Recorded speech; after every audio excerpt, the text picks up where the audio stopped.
joining us live from La Belle Provence and from Montreal, one of our regulars from MLSsoccer.com, Olivier Tremblay. Olivier, welcome. Thank you for having me. How's it going? It couldn't be better, but it's got to be going a lot better in Montreal. It's got to be an electric atmosphere there leading up to the press conference at 6. Watching some of these highlights of Drogba arriving last night in Montreal reminds me of Jovinko. And I think this is fantastic that two Canadian cities have really made a lot of noise in MLS this season. Talk about Joey Saputo putting his money where his mouth is once again. Well, Joey Saputo, it's funny you would talk about him because the Impact just published on their website and their social media accounts a picture of Joey Saputo very, very proud to welcome Didier Drogba into his office and signing the contract that will make Didier Drogba an Impact player. It's obviously a huge deal for the city of Montreal, for this club. Arguably, no matter the sport, I think Drogba is the biggest name that a Montreal sports team has ever welcomed onto its roster. And no disrespect to anyone who's played pro sports in Montreal, but Drogba just transcends what sport is. It transcends the sport of soccer, and Drogba was welcomed, as you said yesterday, scenes at the airport. Absolute madness. I thought at one point that I would get injured in the Stampede, unlike anything I've ever seen in my entire life. Olivier, let's talk about the impact that this player is going to make, not only today, but in the future for this franchise, because a guy like this coming over, committing to the Montreal Impact and MLS is a major, major statement, number one. And number two, this one came out of the blue. We only started hearing his name, I would say, in the last week to 10 days. But before that, we never heard about Drogba. We kept on hearing about Alberto Aquilani, maybe Di Natale, and some other guys, but never Drogba. How did this all come about?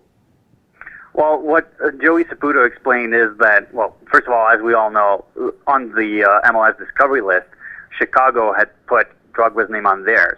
So basically his rights in MLS belonged to the Chicago Fire. And at one point, the Chicago Fire started negotiating with Drogba to bring him to MLS, but they found themselves backed into a corner by MLS rules.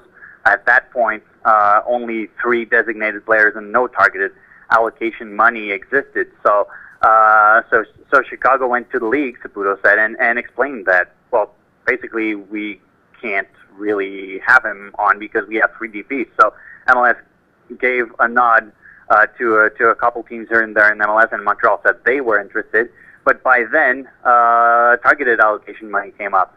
And as you saw with the Gilberto signing in Chicago, Gilberto became a DP, and Chicago brought down the salary charge of one Kennedy Guaranique, if I'm not mistaken, to fit Gilberto on their roster. So who knows? Maybe Drogba would be a Chicago Fire player if those rules had been there in time. But rumblings around the league suggest that MLS really, really wanted Drogba to sign with the Fire, and that kind of rubbed him the wrong way. And he was very interested in coming to Montreal and having a French-speaking environment to live in for his family, schooling as well, and it became kind of the perfect fit for Didier Drogba. What's the vibe around the team today? What's the vibe with the coaches? Where do they plan to insert him, and when do they plan to insert him? Do they plan to insert him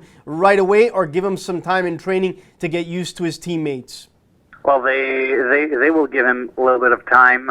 For one thing, I do not believe that Didier Drogba has received his work permit yet, so I highly doubt that he would even be ready for not for the next game this Saturday at New York, but even this coming Wednesday when the New York Red Bulls are in town. I think it will be some time before we see him in the lineup. But then again, who knows? Maybe immigration will grant him a permit right away, and maybe he will tell us in about an hour's time, "Hey, I'm ready to go. I've been keeping myself fit, training with a personal trainer and everything." But Frank Volpas was very cautious when he assessed that particular topic. I think it was on Tuesday. very cautious not to get carried away and not to give fans any false hopes that maybe they would see Drogba in the near future. In any case, this is a 37-year-old anyway that you don't want to take chances with, because you're clearly you're going all in with the signing, and you want him to be in the best conditions possible to succeed. And now you mentioned the best possible condition, Olivier. To me, he still has the burning, blazing speed and those great legs. He looks to me to be in tip-top shape still, just from that picture that we just saw with Joey Saputo. And I think those are two ingredients for MLS that are much needed. His speed, being in tip-top shape, and the rest will come. And this league, we know, is a league now that is very favorable to scorers. We see Kaká, Jovinko, Lampard, on and on. I believe he will have some tremendous success once he gets used to everything around him. And then watch out, MLS. Oh, I absolutely agree. He will be a hit in MLS. I'm absolutely positive. Drogba, we saw him play a fair amount of games with Chelsea even last season, and he didn't look out of his depth at all in the English Premier League, physically speaking. So I think he's going to come to MLS. Maybe find a couple games to really figure out what this league is about and what he has to expect.